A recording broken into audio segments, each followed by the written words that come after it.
مدارس زندہ باد، میرے مدارس زندہ باد، مدارس زندہ باد، میرے مدارس زندہ باد،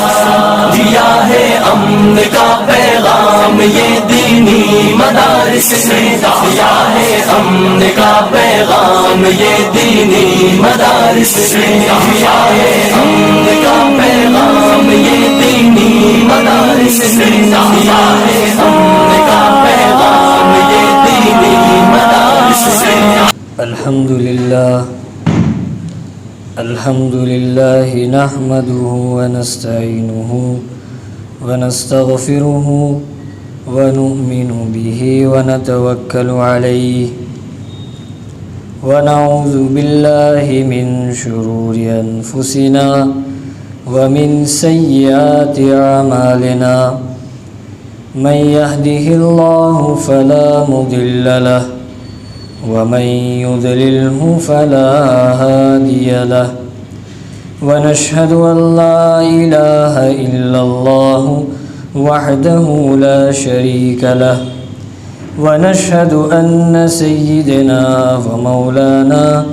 محمدا عبده ورسوله، أرسله بالحق بشيرا ونذيرا وداعيا إلى الله بإذنه وسراجا منيرا، أما بعد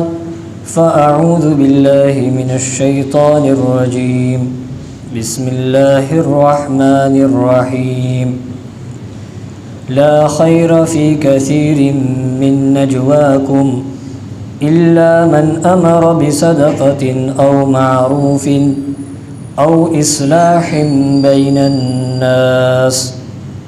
إلى آخر الآية۔ وقال النبي صلى الله عليه وسلم: ألا أخبركم بأفضل درجة الصيام والصلاة والصدقة؟ قالوا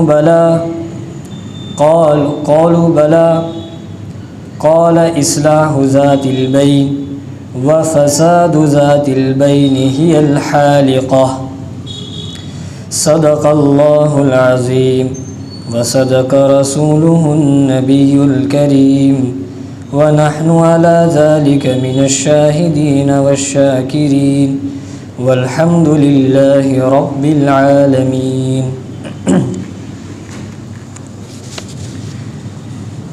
بزرگوں اور بھائیوں،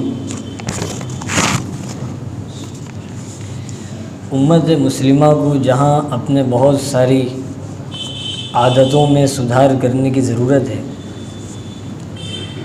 جب بیان کرنے کا طے ہوا اس مسجد میں تو بہت غور و فکر کیا کہ کس موضوع پر بات کی جائے۔ اگر امت مسلمہ کے حالات دیکھے جائیں تو زندگی کے گزارنے کے ہر شعبے میں امت مسلمہ کے افراد تنزلی کا شکار ہیں۔ نماز کے معاملے میں دیکھا جائے تو یہ کتنے لوگ ایسے ہیں جو نماز پڑھتے ہی نہیں ہیں، کتنے پڑھتے ہیں تو آداب کی رعایت نہیں ہے، اور آداب کی رعایت ہے تو اخلاص کی کمی ہے۔ زکوٰۃ کے معاملے میں دیکھا جائے کتنے لوگ ادا کرتے ہی نہیں۔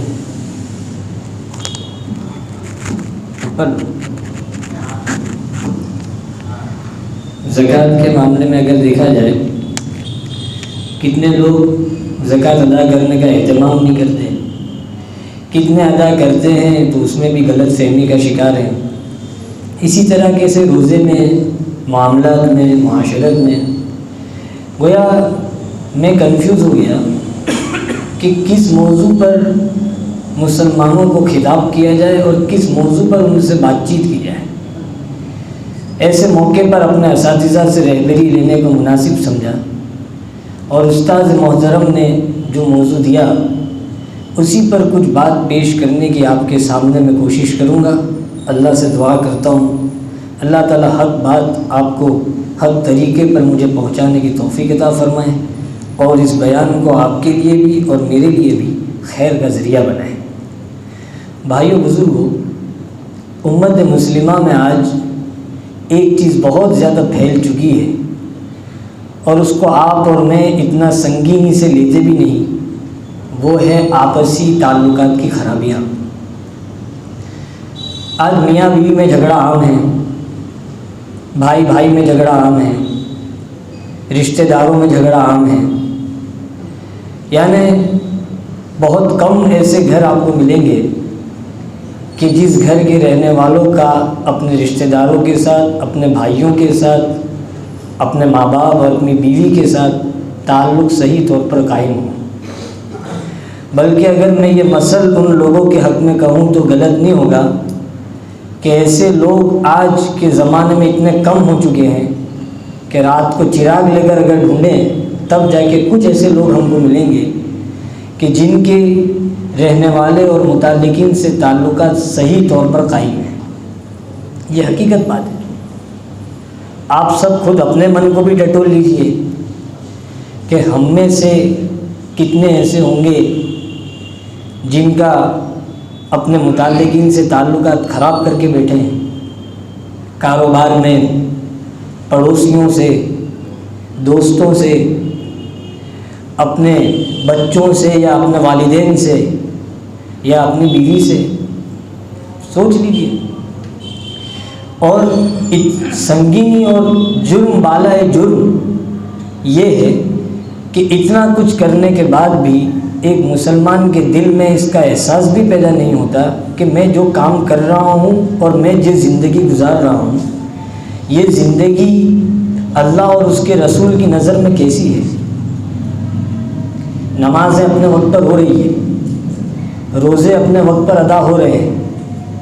لیکن آپ کا اور میرا اگر کسی سے جھگڑا ہے، بات چیت قطع تعلق ہے، بات چیت بند ہے، اور اللہ معاف کرے سلام دعا کا بھی تعلق نہیں، تو آپ یاد رکھیے کہ نماز پڑھنے کے باوجود، روزے رکھنے کے باوجود اور صدقات اور خیرات کرنے کے باوجود بھی آپ کے اور میرے بارے میں اور ایسے ہر مومن کے بارے میں نبی کریم صلی اللہ علیہ وسلم کا یہ ارشاد کافی ہے جو میں ابھی آپ کو پڑھ کر سناتا ہوں۔ نبی کریم صلی اللہ علیہ وسلم فرماتے ہیں من یہجر اخاہ فوق ثلاث فمات دخل النار، جو کوئی شخص اپنے کسی مسلمان بھائی سے 3 دن یا اس سے زیادہ بات چیت بند رکھے، فمات، اور دونوں کی آپس میں صلح نہیں ہوئی، اس سے پہلے ہی وہ مر گیا، دخل النار، وہ فوراً جہنم میں داخل ہوگا۔ چاہے آپ کی میری نمازیں ہوں، آپ دیکھیے نبی کریم صلی اللہ علیہ وسلم کے نزدیک ایسے مسلمان کی زندگی اور ایسے مسلمان کی موت کے بعد کیا عالم ہوگا، کہ نبی کریم صلی اللہ علیہ وسلم نے ہم کو اس ارشاد میں واضح کر دیا۔ اور آج ہمارے مسلمان کا یہ حال ہے، اتنے تعلقات بگاڑ کر، زندگی گزار کر اس کے دل پہ کچھ احساس ہی نہیں ہوتا، پیشانی پہ ایک بل نہیں آتا، اور اس کو کچھ سنگی نہیں، بس تعلقات خراب ہے، زندگی گزر رہی ہے، کاروبار میں لگے ہیں، بلکہ یوں کہوں تو خیال میں بھی نہیں آتا کہ میرے اس کے ساتھ تعلقات خراب ہے تو جا کر صلح کر لوں، کوئی چیز نہیں۔ نبی کریم صلی اللہ علیہ وسلم کا یہ ارشاد آپ کے اور میرے لیے اس بات کو واضح کرتا ہے کہ یہ کیسی چیز ہے۔ دوسری ایک بات سمجھیے، یہ لڑائی جھگڑے یا آپس میں بات چیت کا بند ہونا اور آپس میں قطع تعلقی کرنا، اس کے نتیجے میں آدمی روحانی نعمتوں سے محروم ہو جاتا ہے۔ شب قدر آپ سب جانتے ہیں، شب قدر سے واقف ہے۔ رمضان کی طاق راتیں، یعنی جو اکائی عدد والی راتیں ہیں، 21ویں، 23ویں، 25ویں، 27ویں، 29ویں، ان طاق راتوں میں ہر سال شب قدر پھرتی رہتی ہے، کبھی 21ویں ہوتی ہے، کبھی 27ویں ہوتی ہے، کوئی بھی ایک طاق رات ہوتی ہے۔ نبی کریم صلی اللہ علیہ وسلم کو اس رمضان کی شب قدر کی تعیین کا علم دے دیا گیا تھا۔ حضور صلی اللہ علیہ وسلم اپنے کمرے میں تشریف فرما تھے، وحی کے ذریعے حضور کو بتلایا گیا۔ حضور صلی اللہ علیہ وسلم نے ارادہ کیا کہ میں جاؤں اور صحابہ کو شب قدر کی تعیین کا علم دے دوں۔ اگر وہ حضور بتلا دیتے تو آج آپ کو اور میرے کو یہ بات معلوم ہوتی کہ رمضان کی کون سی رات شب قدر ہوتی ہے، جو ابھی ہمارے نزدیک ہم کو معلوم نہیں ہوتا 5 میں سے کون سی رات ہو۔ جو بھی بولتا ہے وہ اندازے سے ہی بولتا ہے، کون سی ہے وہ یقینی طور پر کوئی نہیں بول سکتا۔ نبی کریم صلی اللہ علیہ وسلم اپنے کمرے سے باہر تشریف لائے تو وہاں 2 صحابی کا آپس میں جھگڑا ہو رہا تھا، اور جھگڑے کے نتیجے میں ان کی آوازیں بلند ہو گئی۔ دیکھیے یہ لڑائی جھگڑا جو ہمارے یہاں عام ہے، ہمارے یہاں تو عام ہے، وہاں بہت کم پیش آتا تھا صحابہ کے درمیان، لیکن خیر آیا۔ 2 صحابہ کے درمیان لڑائی جھگڑا تھا، اور نبی کریم صلی اللہ علیہ وسلم آئے تو دیکھا کہ جھگڑا ہو رہا ہے، تو حضور صلی اللہ علیہ وسلم نے مناسب سمجھا کہ میں یہ بات بتانے سے پہلے ان کے جھگڑے کو سلجھا دوں۔ حضور صلی اللہ علیہ وسلم نے فرمایا کیا بات ہے، کیوں جھگڑا کر رہے ہو؟ تو ایک صحابی نے کہا مجھے ان سے پیسے لینے ہیں اور یہ دے نہیں رہے ہیں۔ تو حضور صلی اللہ علیہ وسلم نے فرمایا کہ تم اپنا آدھا قرضہ معاف کر دو، اور جو مقروض تھا اس سے کہا کہ تم اب آدھا ہی ہے، یہ فوراً ادا کر دو۔ خیر یہ تو صحابی تھے، آپ کے اور میرے جیسا معاملہ نہیں تھا، ورنہ ہمیں اگر کوئی اللہ والا اگر کہے تو ہمارے ایمانی سطح اتنی کمزور ہو چکی ہے کہ ایسے موقع پر بھی لیکن مگر والے الفاظ کہہ کر ہم کچھ نہ کچھ بات ان کے سامنے رکھیں گے۔ وہ صحابی تھے، یہی تو فرق ہے ان میں اور ہم میں۔ تو صحابی نے کہا جی اللہ کے رسول ٹھیک ہے، اور دینے والے نے بھی جو مقروض تھے ٹھیک ہے میں آدھا قرضہ فوراً ادا کر دوں گا۔ پھر نبی کریم صلی اللہ علیہ وسلم کو یاد آیا کہ میں جو بات بتانے آیا تھا شب قدر کی تعین، وہ دیکھا تو حضور صلی اللہ علیہ وسلم بھول گئے۔ حضور کو یاد ہی نہیں ہے کہ شب قدر کون سی رات کو آتی، اس کی تعین بھول گئے، اس کا علم ہی بھول گئے۔ نبی کریم صلی اللہ علیہ وسلم نے فرمایا کہ میں یہ بات بتلانے آیا تھا کہ شب قدر رمضان کی آخری راتوں میں کون سی رات میں ہوتی ہے، لیکن آپ لوگوں کے جھگڑے کی نحوست سے یہ علم مجھ سے اٹھا لیا گیا۔ خیر اب آئندہ سے تم لوگ طاق راتوں کے اندر اس شب قدر کو تلاش کرنا۔ یہ روحانی نعمت تھی شب قدر کی پہچان۔ دیکھیے جھگڑے کی وجہ سے آدمی اس سے محروم ہو گیا۔ اسی طریقے پر ہدایت بھی اللہ کی روحانی نعمت ہے۔ ہماری زندگی کا دین پر آ جانا، ہمارے گھر میں دین کا ماحول پیدا ہو جانا، یہ اللہ تعالیٰ کی طرف سے روحانی نعمت ہے۔ اگر آپ کے اور میرے آپسی تعلقات ہی صحیح نہیں ہیں، بات چیت بند ہے، کئی لوگوں سے تعلقات خراب ہے، اور اس کے بعد ہم اپنی اولاد کے نہ سدھرنے کا سوگ منائیں، غم منائیں، شور مچاتے پھرے کہ میری اولاد مانتی نہیں ہے، میں تو چاہتا ہوں کہ وہ دیندار بن جائے لیکن اور اس کو سمجھاتا بھی ہوں سمجھتی نہیں ہے، تو کئی مرتبہ ہمارے خاندان کا اور ہمارا خود کا روحانی نعمتوں سے محروم ہونے کا ذریعہ یہی ہوتا ہے کہ ہماری آپسی تعلقات خراب ہوتے ہیں۔ دیکھیے یہ مثال آپ کے سامنے ہے کہ یہ ایک صحابہ کے تعلقات آپس میں خراب ہوئے 2 صحابی کے درمیان، تو روحانی نعمت سے وہ محروم کر دیے گئے، اور اس میں آج ہم بھی اس سے محروم ہیں۔ تو اگر ہمارے بھی خاندان میں کسی افراد کے ساتھ، کسی بھی فرد کے ساتھ یا کسی متعلق کے ساتھ تعلقات خراب ہیں، تو قوی امکان ہے اور بہت ممکن ہے کہ ہم بھی جو روحانی نعمتوں سے آج محروم ہیں تو یہ ہمارے لڑائی جھگڑے کی وجہ سے اور تعلقات کی خرابی کی وجہ سے۔ اور یہ تعلقات کی خرابی میں ایک اہم رول جو ہوتا ہے وہ بدگمانی کا ہے۔ سامنے والے سے کوئی غلطی نہیں ہوئی اور بس اس کا نام آ گیا ہے بیچ میں، اور یہ آدمی اس سے بدگمان ہوئے بیٹھا ہے۔ اسی کو ایک شاعر نے بہت خوب بتایا ہے، ترک محبت اپنی خطا ہو ایسا بھی ہو سکتا ہے، وہ ابھی پابند وفا ہو ایسا بھی ہو سکتا ہے۔ جن لوگوں سے آپ لوگ تعلقات خراب کر کے بیٹھے ہو، یا جن سے ہمارا تعلق خراب ہے اور ہماری ان سے بات چیت کم ہے، ہم نے ان سے محبت کرنا چھوڑ دیا، سلام دعا کرنا چھوڑ دیا، یہی نتیجے میں کہ ہمارے دل میں ایک بات بیٹھی ہوئی ہے کہ اس نے ہمارے ساتھ ایسا کیا، اس نے ہمارے ساتھ ایسا کیا، اس نے تو ہم کو شادی پہ نہیں بلایا، اس نے تو ہمارے بارے میں لوگوں کو غیبت کی ہے۔ اور بہت سی مرتبہ بلکہ اکثر مرتبہ ایسا ہوتا ہے کہ واسطے بڑھ جاتے ہیں اور بات ہمارے کانوں میں غلط پہنچتی ہے، اور غلط پہنچنے کی بنا پر ہم بدگمانی کر بیٹھتے ہیں اس سے، اور بدگمانی کے نتیجے میں اب سامنے والا سوچ رہا ہے کہ یہ مجھے سلام کا جواب بھی نہیں دیتا، اب وہ بیچارہ اس میں پریشان ہے کہ میں نے سے تو ایسی کوئی حرکت کی ہی نہیں، اور یہ مجھ سے پتہ نہیں کیوں برابر بات نہیں کرتا، پھر وہ بھی بات چیت بند کر دیتا ہے، وہ بھی بدگمانی میں، یہ بھی بدگمانی میں۔ اسی کو کہا گیا ترک محبت اپنی خطا ہے، محبت کو کم کر دینا بالکل ممکن ہے کہ یہ ہماری غلطی ہے، وہ ابھی پابند وفا ہو، ایسا بھی ہو سکتا ہے۔ اب دیکھیے لڑائی جھگڑے یہ تو عام طور پر دنیا میں ہوتے رہے ہیں اور آئندہ بھی ہوں گے، کیونکہ آپ کو اور میری اللہ تعالیٰ نے جس طریقے سے ظاہری بناوٹ آپ کی اور میری الگ ہے، اسی طریقے سے ہماری اندر کی بناوٹ بھی الگ ہے۔ ہر ایک آدمی کی سوچ الگ ہے، ہر ایک آدمی کے بات کرنے کا انداز الگ ہے، ہر ایک آدمی کی چوائس الگ ہے۔ تو مزاج جب آپس میں ملیں گے اور مزاج جب آپس میں ایک دوسرے کے الگ ہیں تو لڑائی جھگڑے اور نا اتفاقی والی بات ہونے ہی والی ہے۔ لیکن ایسے موقع پر بہت سی مرتبہ بعض لوگ ہو سکتا ہے کہ خود آگے چل کر اصلاح کر لیں، کلیئریفیکیشن کر لیں، یا اللہ تعالیٰ نے بعض لوگوں کو ایسا ملکہ دیا ہوتا ہے سمجھانے کا کہ وہ کسی کے پاس جا کر بات سمجھائیں گے تو بہت ممکن ہے کہ دونوں کا جھگڑا ختم ہو جائے گا۔ جس کو ہماری زبان میں کہے اس آدمی کا تو ہمارے خاندان میں بہت ورچسو ہے، ایک مقام ہے اس کا، گجراتی میں ورچسو بولتے۔ اور ایسا شخص اگر دو خاندانوں میں جھگڑا ہے، دو بھائیوں میں جھگڑا ہے، میاں بیوی میں جھگڑا ہے،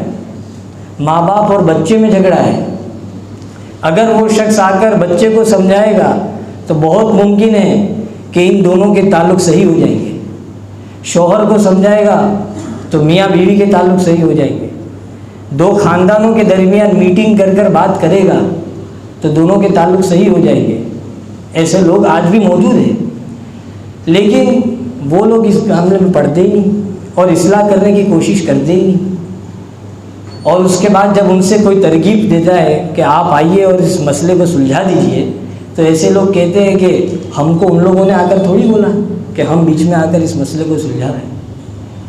ارے بھائی، اس میں کسی کے کہنے کی اور نہ کہنے کی راہ تھوڑی دیکھنی ہے، یہ تو نیکی کا کام ہے۔ جیسا موافق ہو، موقع مناسب لگے تو فوراً اس میں تو پوچھ جانا چاہیے۔ کیا آپ کو کوئی کہے گا تب آپ جا کر 2 رکعت نفل نماز پڑھیں گے؟ جب آپ کا من ہوگا آپ پڑھ لیں گے، آپ کو نیکی کی حرص ہوگی تو آپ پڑھیں گے، کسی کی کہنے کی راہ تھوڑی دیکھیں گے۔ ویسے ہی کسی کے معاملے کے اندر اصلاح کروانا، 2 بھائیوں کے جھگڑوں کو ختم کرنا، دونوں کے درمیان اصلاح کروانا، سمجھوتا کروانا، یہ کوئی معمولی چیز نہیں ہے۔ اور ہم اس معاملے میں کسی کے کہنے کی راہ دیکھیں، یہ بڑی غلط فہمی ہے، یاد رکھیے۔ اگر اللہ تعالیٰ نے آپ کو یہ موقع اور ایسا مقام عطا کیا ہے کہ اگر آپ جائیں اور ان کے سامنے کچھ بات سمجھائیں تو ان کے درمیان میں سمجھوتا ہو جائے گا، تو آپ ایک نبوی کام سے اپنے آپ کو محروم رکھ رہے ہیں۔ سیرت کا مطالعہ کیجیے، نبی کریم صلی اللہ علیہ وسلم، حضور صلی اللہ علیہ وسلم خود معاملے جب کہیں بھی جھگڑا ہوتا تھا تو نبی کریم صلی اللہ علیہ وسلم جا کر وہاں اس کی اصلاح کرتے تھے۔ چنانچہ کتابوں میں بخاری شریف کے اندر مفصل روایت موجود ہے کہ نبی کریم صلی اللہ علیہ وسلم مسجد نبوی میں تھے اور نبی کریم صلی اللہ علیہ وسلم کو یہ اطلاع ملی کہ مسجد قباء کے پاس جو رہنے والی بستی ہے، اس بستی میں رہنے والے جو لوگ ہیں ان کے درمیان جھگڑا ہو گیا، گویا 2 پارٹی ہو گئی اور دونوں پارٹی کے درمیان لڑائی ہوئی ہے۔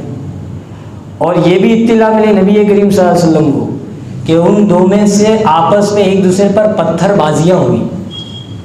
یہ بھی اطلاع ملی۔ معلوم ہوا یہ پتھر بازی جو ہمارے یہاں بھی جھگڑوں میں ہوتی ہے، یہ صحابہ کے زمانے سے، حضور کے زمانے سے چلتا آ رہا ہے۔ بس فرق یہ ہے کہ صحابہ کو جب اصلاح کی جاتی تھی تو وہ سمجھ جاتے تھے، لیکن ہم لوگ سمجھنے کو تیار نہیں ہوتے۔ اللہ تعالی ہماری ایمانی سطح کو بلند کرے اور دین کی بات کو فوراً قبول کرنے کا جذبہ ادا کرے۔ خیر، جیسے ہی نبی کریم صلی اللہ علیہ وسلم کو یہ اطلاع ملی تو مسجد نبوی، آج بھی جو حرم ہے، وہاں سے مسجد قباء کئی کلومیٹر ہے، دور ہے، تو نبی کریم صلی اللہ علیہ وسلم نے فوراً اصلاح کرنے کے لیے وہاں مسجد قباء کا رخ کیا۔ اور چونکہ اصلاح کا معاملہ وقت طلب ہوتا ہے، دونوں فریق کو باتیں سمجھانی پڑتی ہے، اس لیے حضور صلی اللہ علیہ وسلم کو یہ اندیشہ ہوا کہ میں آؤں گا اور میرے آنے کے بعد ہو سکتا ہے کہ نماز میں مجھ کو دیری ہو جائے۔ تو حضور صلی اللہ علیہ وسلم نے حضرت بلال رضی اللہ تعالیٰ عنہ سے پہلے ہی فرما دیا کہ مجھے آنے میں اگر دیر ہو تو حضرت ابوبکر سے کہنا وہ نماز پڑھا دے۔ چنانچہ نبی کریم صلی اللہ علیہ وسلم نے مسجد قباء کا رخ کیا، وہاں گئے، دونوں فریقوں کو باتیں سمجھائی، دونوں کی اصلاح کی، اور اصلاح کرنے کے بعد واپس ریٹرن ہوئے۔ اور نبی کریم صلی اللہ علیہ وسلم جب مسجد نبوی تشریف لا رہے تھے اس میں دیر کافی ہو چکی تھی۔ حضرت بلال رضی اللہ عنہ نبی کریم صلی اللہ علیہ وسلم کی ہدایت کے مطابق حضرت ابو بکر کے پاس آئے اور عرض کیا کہ نبی کریم صلی اللہ علیہ وسلم نے فرمایا تھا کہ اگر ان کو دیر ہو جائے تو آپ نماز پڑھا دیجیے۔ حضرت ابو بکر نے کہا کہ جب حضور صلی اللہ علیہ وسلم کا فرمان ہے تو مجھے تو کوئی عذر نہیں ہے، ٹھیک ہے میں پڑھا دیتا ہوں۔ حضرت ابو بکر مصلی پر کھڑے ہو گئے۔ جب حضرت ابو بکر مصلی پر کھڑے ہوئے اور نماز کی رکعت باندھ لی، صحابہ نے بھی رکعت باندھ لی، ابھی تو رکعت باندھی تھی اور اس طرف سے نبی کریم صلی اللہ علیہ وسلم تشریف لے آئے، حضور کی خوشبوئی آ گئی، احساس ہو گیا کہ حضور تشریف لے آئے ہیں۔ اب نماز ہی کے اندر صحابہ نے نبی کریم صلی اللہ علیہ وسلم کے لیے امام کے پیچھے والی جگہ خالی کر دی، تھوڑے ہٹ گئے عمل قلیل کے ذریعے سے۔ تو حضور صلی اللہ علیہ وسلم صف کو چیرتے ہوئے وہاں آ گئے۔ اب صحابہ چاہتے تھے کہ حضرت ابو بکر کو اس بات کی طرف متوجہ کرے کہ حضور تشریف لا چکے ہیں تو اب حضور نماز پڑھا دیں گے، لیکن حضرت ابو بکر نماز میں ایسے مشغول ہے کہ وہ دائیں بائیں دیکھتے نہیں تھے حضرت ابو بکر، اور ویسے بھی دیکھنا بھی نہیں چاہیے۔ یہ تو ہماری نمازیں ایسی ہے کہ یہ گھڑی کبھی بھی نماز میں بھی ہماری نظر کرم سے محروم نہیں ہوتی، ہماری نمازیں ایسی ہیں۔ لیکن حضرت ابو بکر کبھی دیکھتے نہیں تھے، نماز کے دوران ادھر ادھر کبھی دیکھتے نہیں تھے۔ تو پیچھے صحابہ نے ان کو متوجہ کرنے کے لیے تالیاں بجانا شروع کیا، ایسے تالیوں کا شور ہوا تو حضرت ابو بکر متوجہ ہوئے تو دیکھا پیچھے حضور تشریف فرما ہے، حضور آ چکے ہیں۔ تو حضرت ابو بکر پیچھے ہٹ گئے تو حضور صلی اللہ علیہ وسلم نے اشارہ کیا کہ نہیں نماز جاری رکھو، لیکن حضرت ابو بکر پیچھے ہی ہٹ گئے اور نبی کریم صلی اللہ علیہ وسلم پھر آگے بڑھے، اور جو 4 رکعتیں پہلی رکعت چالو تھی تو باقی 4 رکعت نبی کریم صلی اللہ علیہ وسلم نے پوری کرائی۔ اور نماز پوری کرنے کے بعد نبی کریم صلی اللہ علیہ وسلم کو مناسب لگا کہ مجمع کو سب سے پہلے نصیحت کرے، اور یہی نبی کی پہچان ہوتی ہے کہ نبی فوراً غلط چیز پر تنبیہ کر دے گا، جو غلط چیز پر تنبیہ نہ کرے وہ نبی ہی نہیں ہے۔ تو نبی کریم صلی اللہ علیہ وسلم نے فوراً فرمایا کہ تم لوگوں نے نماز میں متوجہ کرنے کے لیے تالیاں کیوں بجائی؟ تالیاں تو عورتوں کا کام ہے۔ اگر تم کو نماز میں کبھی ایسا موقع آ جائے کہ امام کو کسی بات پر متوجہ کرنا ہو تو تسبیح پڑھو، سبحان اللہ کہو۔ امام صاحب تو اتنے تو سمجھدار ہوتے ہی، وہ سمجھ جائیں گے کہ کیا کہنا چاہ رہا ہے پیچھے کا مجمع۔ اور پھر حضرت ابو بکر سے کہا کہ تم کو جب میں نے اشارہ کیا تو تم نے نماز جاری کیوں نہیں رکھی، تم پیچھے کیوں ہٹ گئے؟ تو حضرت ابو بکر نے عرض کیا کہ اللہ کے رسول آپ کے ہوتے ہوئے میں نماز کیسے پڑھاؤں؟ ابو بکر کی شان کو یہ زیبا نہیں ہے کہ وہ رسول اللہ صلی اللہ علیہ وسلم کے ہوتے ہوئے مصلی پر کھڑا رہے۔ صحابہ کے اندر ادبی پہلو بہت غالب تھا، یہی وجہ تھی اللہ تعالیٰ نے ان کو اتنا بلند کیا تھا۔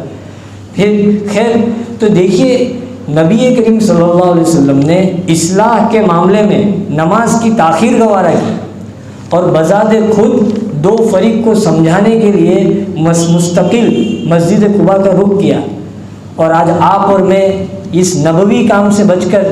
لوگوں کے کہنے کے انتظار میں رہتے ہیں کہ ہم کو تھوڑی کہا گیا ہے صلح کرانے کے لیے۔ جن کو اللہ تعالیٰ نے صلاحیت دی ہے، جو لوگوں کو کچھ باتیں سمجھا سکتے ہیں اور لوگوں کے درمیان تعلق صحیح کروا سکتے ہیں، ایسے لوگوں کو تو اس میں بڑھ چڑھ کر حصہ لینا چاہیے، اور یہ کوئی معمولی کام نہیں ہے۔ دیکھیے نبی کریم صلی اللہ علیہ وسلم کیا فرماتے اس بارے میں، الا اخبرکم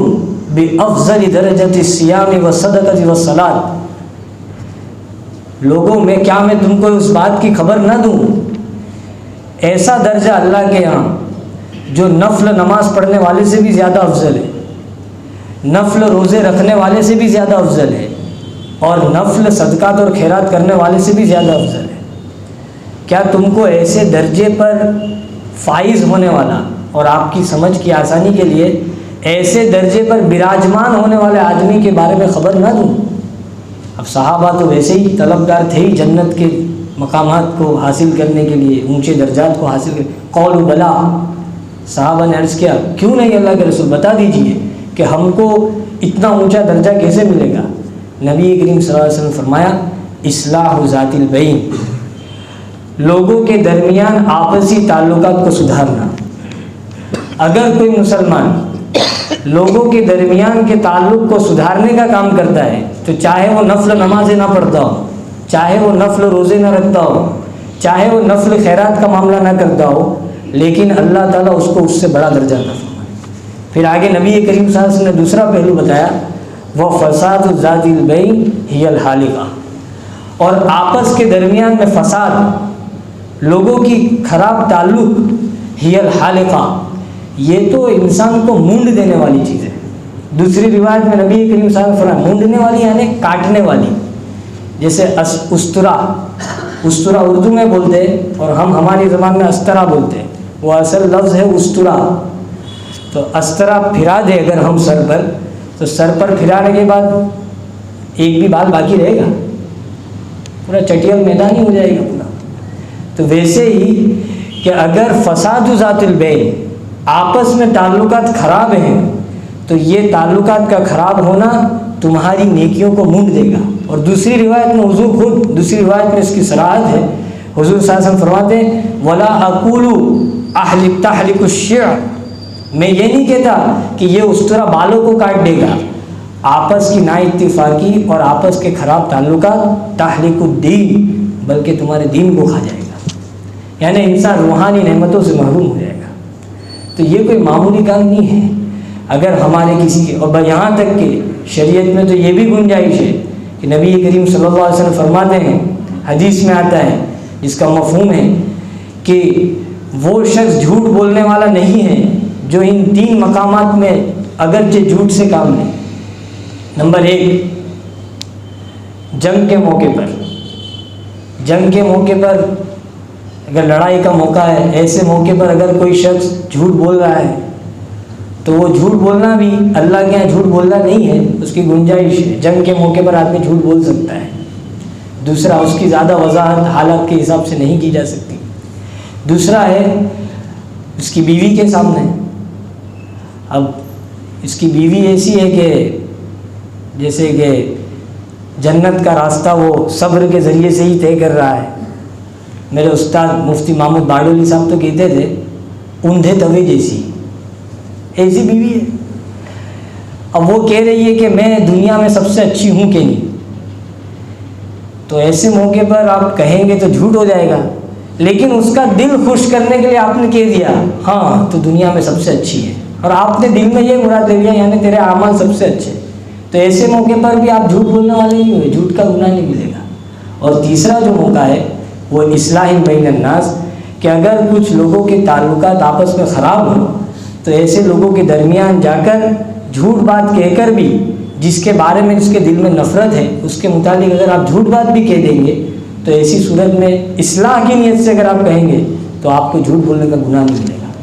حالانکہ جھوٹ کتنا بڑا گناہ ہے، اس کو تو کبائر میں سے بھی اکبر الکبائر کہا گیا، بڑے گناہوں میں بھی بڑا گناہ، بڑے گناہوں میں بھی بڑا، جھوٹ کو تو ایسے گناہ میں۔ تو یہ معاملہ لیکن اتنا اہم تھا کہ شریعت نے، اللہ اور اس کے رسول نے اس معاملے میں جھوٹ بولنے کو بھی گوارا کیا۔ خیر، اللہ تعالیٰ ہم سب کو، اور بھی بہت سی باتیں تھیں وقت کی نزاکت کو دیکھتے ہوئے نہیں بیان کی جا سکتی، امت کے اندر جو بھی جھگڑے اور جو بھی خراب تعلقات ہیں ان سب کو امت مسلمہ کے افراد کو اس کی اصلاح کرنے کی توفیق عطا فرمائے، اور اللہ نے جن لوگوں کو اس کا ملکہ عطا فرمایا ہے اللہ ان کے ذریعے سے اس معاملے میں ایک بڑا کام اللہ تعالیٰ ان سے اس کی خدمت لے لے۔ وآخر دعوانا الحمدللہ رب العالمین۔ یہ لوگوں کون مقتل سے سراپا خندزن آیا، جو اس انداز سے باندھے ہوئے سر سے کفن آیا۔ اڑا دو خاک دشمن پر کہ ظالم جان من آیا، بٹا دو داغ باطل پر کہ اب باطل شکن